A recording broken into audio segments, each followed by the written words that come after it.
Bapak, Ibu, Saudara, keluarga yang dikasihi Tuhan, sebelum kita memasuki pelayanan firman Tuhan, mari terlebih dahulu kita memohon pertolongan Tuhan, kita berdoa.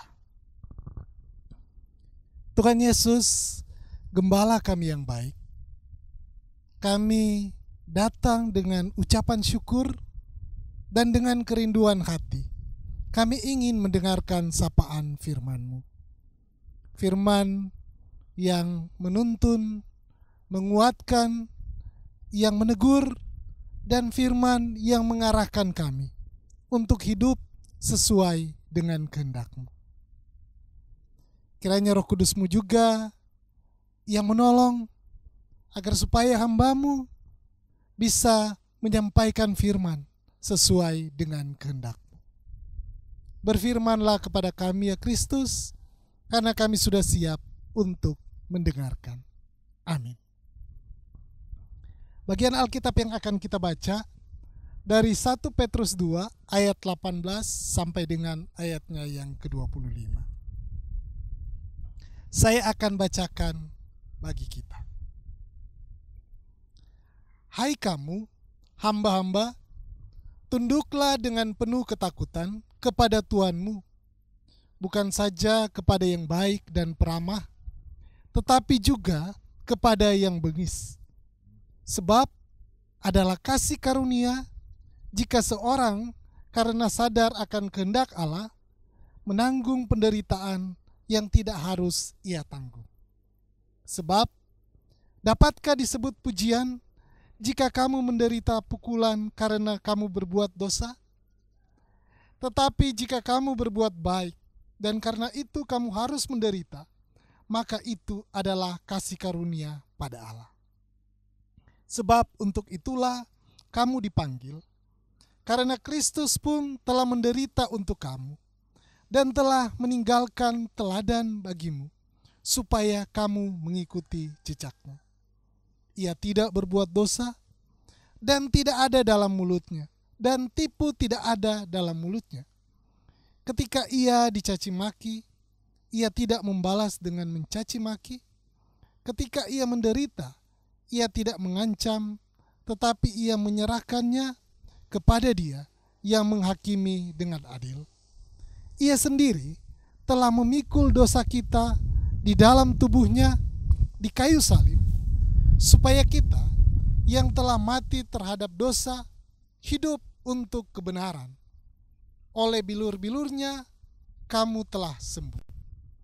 Sebab dahulu kamu sesat seperti domba, tetapi sekarang kamu telah kembali kepada Gembala dan pemelihara jiwamu. Demikianlah firman Tuhan. Berbahagialah kita yang mendengarkan firman Tuhan dan memelihara dalam kehidupan kita setiap hari. Haleluya.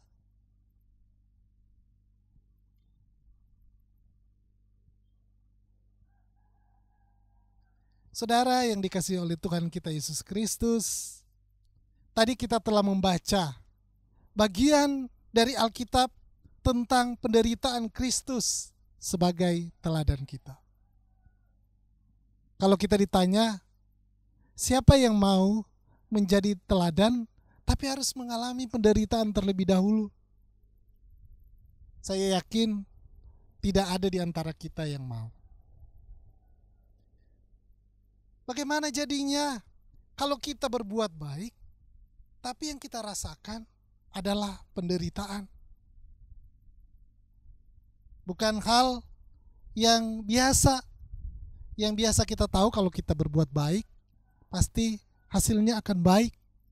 Dan harapan orang akan jauh dari penderitaan. Tetapi firman berkata bahwa penderitaan karena kebaikan itu sebagai kasih karunia. Mari kita baca lagi ayat 19. Sebab adalah kasih karunia jika seorang karena sadar akan kehendak Allah menanggung penderitaan yang tidak harus ia tanggung. Ayat ini jelas mengatakan bahwa merupakan kasih karunia jika menderita karena berbuat benar, bukan menderita oleh karena mendapat hukuman dari Tuhan. Jika berbuat kebenaran mendatangkan penderitaan, secara manusiawi kita pasti tidak ingin melakukannya. Namun, sebagai orang percaya, menanggung penderitaan karena kebenaran itu dapat kita tanggung. Karena kita diberikan kasih karunia Allah.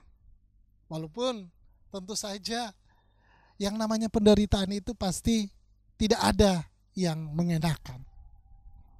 Dan pertanyaan, kenapa kita selaku orang percaya atau gereja dinasihatkan oleh Rasul Paulus supaya berbuat kebenaran walaupun penderitaan resikonya? Saudara-saudara, situasi yang dialami oleh orang-orang Kristen pada saat kitab ini ditulis adalah sebagian menderita karena perbudakan. Dalam situasi ini, Petrus meminta mereka tetap taat. Artinya, penderitaan yang mereka alami bukan alasan untuk membalas atau melakukan sesuatu yang buruk. Sebagai budak, status sosial orang-orang Kristen saat itu rendah. Mereka mengalami tekanan secara fisik dan juga secara psikis. Namun Petrus meminta mereka memilih menderita karena berbuat baik sebagai tanda ketaatan orang percaya, yaitu dengan meneladankan Kristus sendiri yang mengalami penderitaan atau jalan salib. Apabila orang mau sungguh-sungguh beriman dan mengabdi kepada Tuhan, maka sekaligus orang percaya harus berani untuk mengambil resiko jalan penderitaan. Karena itulah yang benar dan itulah gaya hidup yang diteladankan oleh Tuhan Yesus sendiri. Saudara-saudara yang dikasihi oleh Tuhan kita Yesus Kristus, apabila orang sungguh-sungguh mengaku sebagai orang beriman, maka sekaligus juga harus berani menghadapi resiko yang menghadang di depan. Menderita karena berbuat kebenaran memang tidak mudah dan juga tidak murah. Ada puisi yang indah yang saya belum ketemu siapa yang menuliskan, yang mengungkapkan dengan baik akan apa yang dimaksud oleh Petrus ini. Banyak orang yang ingin sekuat baja, tetapi enggan ditempa. Banyak yang ingin seharum dupa, tetapi menolak untuk dibakar harumnya. Banyak orang yang ingin seperti emas murni, tetapi menolak masuk api peleburan. Banyak orang ingin berguna, tetapi enggan berbagi dari apa yang dimilikinya. Banyak orang menginginkan menjadi seorang beriman, tapi tak berani ambil risikonya. Hanya ingin berkatnya, tetapi penderitaan untuk mencapainya ditolak begitu saja. Hanya ingin mahkotanya, tapi tidak salibnya. Saudara-saudara yang dikasihi Tuhan, tentu saja kehidupan orang percaya bukan seperti ini. Tapi kehidupan orang percaya adalah orang-orang yang mau mengambil resiko untuk terus melakukan yang baik sekalipun harus menderita. Untuk terus-menerus meneladankan Tuhan Yesus sendiri yang mau mengorbankan diri, mau memasuki penderitaan agar supaya manusia diselamatkan. Sebagai orang-orang Kristen yang mengaku percaya kepada Yesus Kristus, gereja sebagai tubuh Kristus harus mau berbuat kebenaran seperti yang diteladankan Yesus sendiri. Orang-orang Kristen menyadari hakikatnya. Sebagai pengikut Kristus atau gereja sebagai tubuh Kristus adalah orang-orang Kristen atau gereja yang mampu hidup dalam pengabdian, dalam pelayanannya di tengah-tengah dunia di mana ia hadir di dalamnya. Sekalipun situasi penderitaan harus dirasakannya.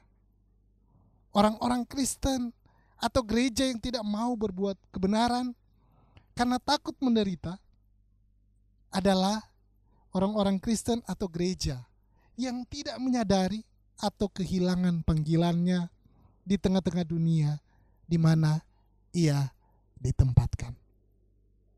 Saudara-saudara,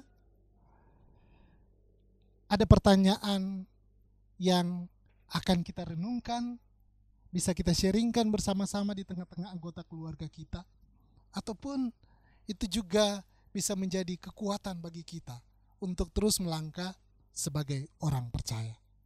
Pertanyaannya yang pertama, apa saja yang dapat dikategorikan sebagai bentuk penderitaan karena ketaatan kepada Allah?